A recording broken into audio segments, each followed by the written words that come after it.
evening, ladies and gentlemen. I'm your host, Alia Khan Kumandarakis, on the late night DMCs.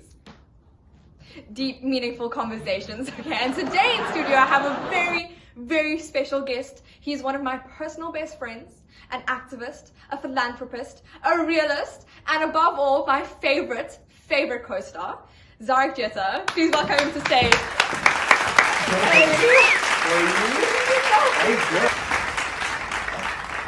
So how have you been? I've been great. How are you? No, I'm so good. Actually, this is probably going to be my favorite interview so far. I love this topic.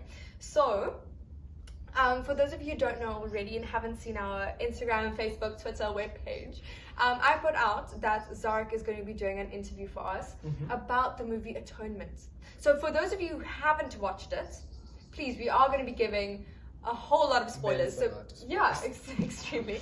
So please go click the link in our bio, go watch the movie, and then come click on this video and watch this incredible interview.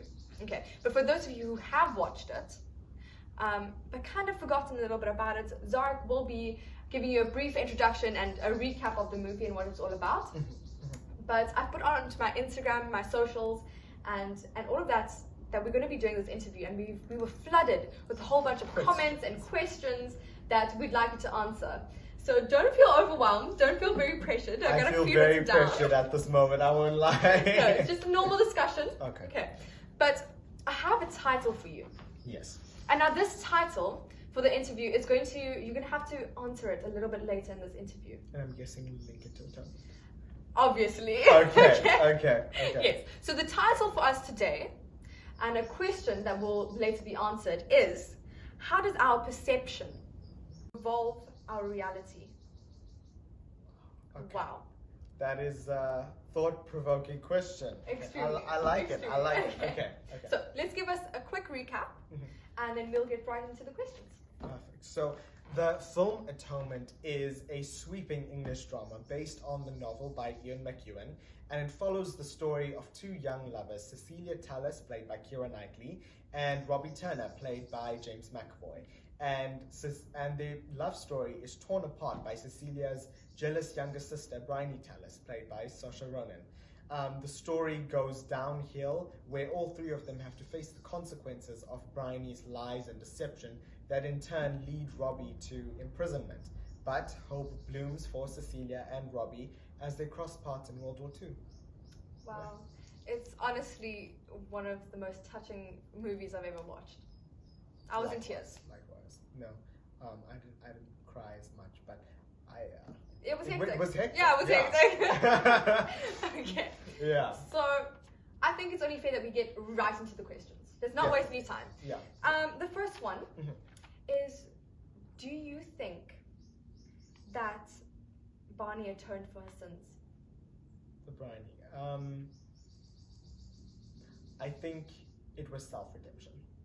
Looking at Bryony, her character as a whole, when one is atoning for one's sins, we have a line of confliction between wanting to atone for your sins for the betterment of the people around you and the people that you've affected with that sin, or wanting to atone for yourself and making yourself feel better and making that guilt of committing that action go away. So I think Bryony, self-redemption.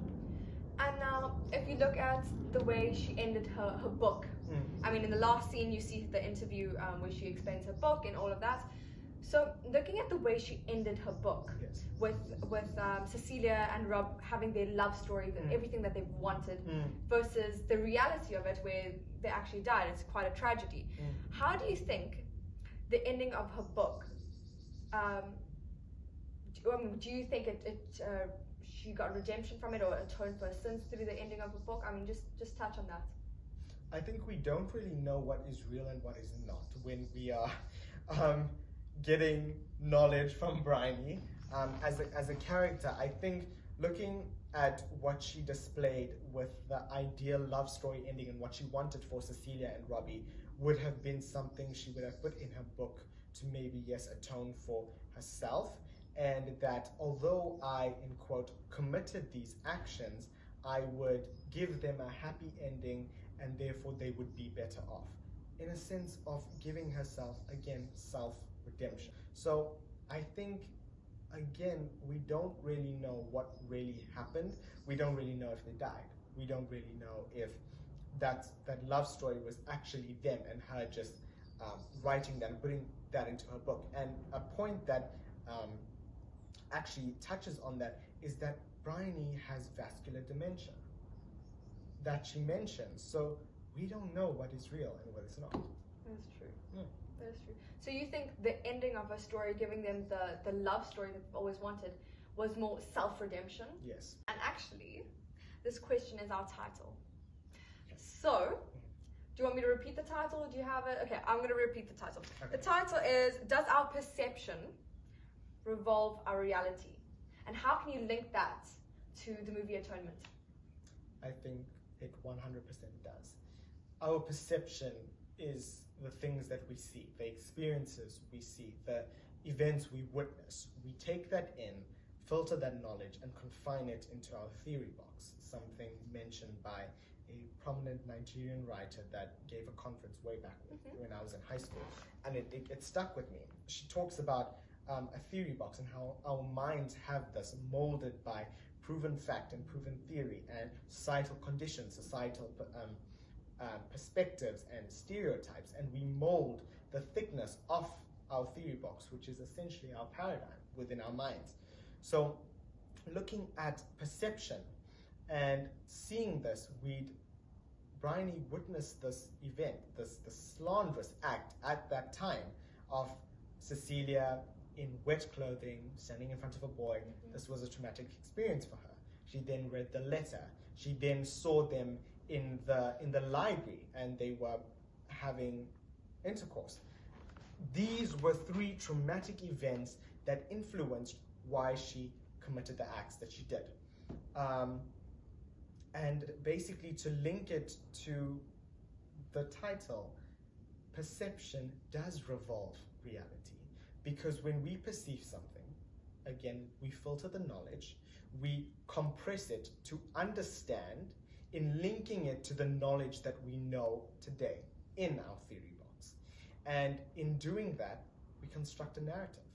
When we construct a narrative through spoken word or written word, we see things and we hear things, and then we would interpret it, understand it, and then talk about it. What Bryony did, she tried to understand it, and with whatever information she had in the 13 years of her existence, she would make it out to be what she thought it was.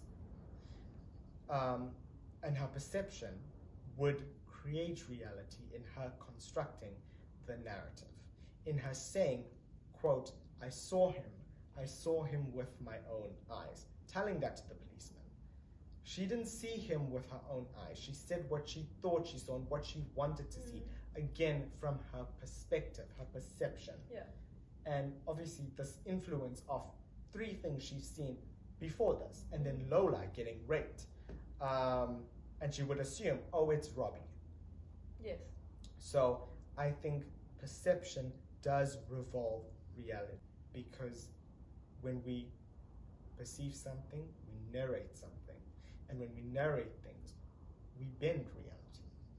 Because Bryony ultimately changed the course of Robbie's life through two sentences. Looking at the time frame, obviously, she came from an aristocratic family. Her word would be or carry more weight than Robbie's as a gardener, but in turn, she changed the course of his life. And her word wasn't even questioned. You would take the word of a girl from an aristocratic family who's 13. Yeah, and it's quite contradictory there, because you look at the patriarchy and how men are perceived to be first and women are always second, and how it was always. Now it's changed, and we decided to question things. Yes, 100%. But back then, even though Robbie was a gardener, he was a man, but they took the word of the girl from the aristocratic family. So I think it was quite interesting there. Yeah. I know, very controversial topic to get into, but I just thought I'd touch on that. Yes, 100%, thank you. And, okay, this last question, because we're running out of time today, but our last question is brilliant.